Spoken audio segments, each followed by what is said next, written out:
வணக்கம், welcome to Sami spoken English. இன்னைக்கு நம்ம பார்க்க போகிற லெசன் வந்து rude English and polite English. Number 1, எங்களோட பணிப்பெண் வந்து விடுமுறையில் இருக்காங்க.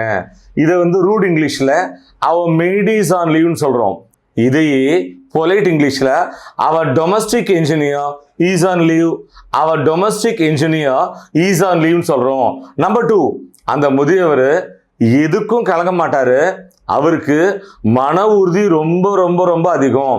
இதை ரூட் இங்கிலீஷில் he is a hard headed old man அப்படின்னு சொல்றோம். இது பொலைட் இங்கிலீஷில் he is a hard headed senior citizen, he is a hard headed senior citizen சொல்றோம். நல்லா கவனிங்க, இந்த இடத்துல நாம ஒரு புதுசா ஒரு அட்ஜெக்டிவை கத்துட்டு இருக்கோம். என்னது அது? ஹார்டு ஹெடட் அப்படின்னா யாரு? ஒருத்தங்க வந்து ஹார்டு ஹெடடா இருக்காங்க அப்படின்னா அவங்க உணர்ச்சி வசப்பட மாட்டாங்க எதுக்கும் அவ்வளோ சீக்கிரம்.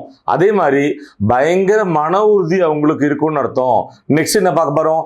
நம்பர் 3, திருமணத்துக்கு பிறகு அவ ஒரு ஹவுஸ் ஒய்ஃபா இருக்க விரும்பல. இதை ரூட் இங்கிலீஷ்ல she doesn't want to be a housewife after the marriageன்னு சொல்றோம். இது பொலைட் இங்கிலீஷ்ல she doesn't want to be a homemaker after the marriage, she doesn't want to be a homemaker after the marriage ன்னு சொல்றோம். நல்லா கவனிங்க, இப்பெல்லாம் house wife அப்படிங்கிறது root English, whereas homemaker அப்படிங்கிறது பொலைட் இங்கிலீஷ். நெக்ஸ்ட் என்ன பார்க்க போறோம்? நம்பர் 4, என்னோட வெற்றிக்கு காரணம் என்னுடைய ஆசிரியர் தான். என்னுடைய வெற்றிக்கு நான் என்னோட ஆசிரியருக்கு கடமைப்பட்டிருக்கேன். இது யூசுவலா நம்ம எப்படி சொல்லிட்டு இருக்கோம்? I owe my success to my teacher, I owe my success to my டீச்சர்னு சொல்லிட்டு இருக்கோம். இதை இன்னும் பொலைட்டா எப்படி தெரியுமா சொல்லலாம்? I owe my success to my mentor, I owe my success to my mentor. நல்லா கவனிங்க, ஒரு ஒகேபுலரி கத்துன்னு இருக்கும். என்னது? Mentor. Who is a mentor? நம்பிக்கைக்குரிய அனுபவம் வாய்ந்த ஒரு வழிகாட்டிய மென்டார்னு சொல்றோம்.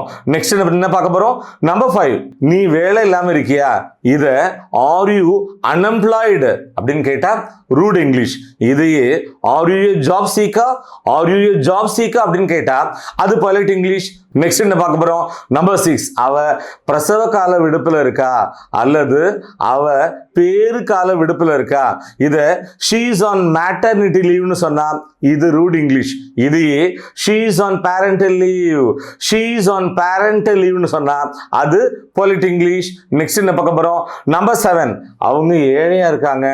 இத they are poorனு சொன்னா அது ரூட் இங்கிலீஷ்.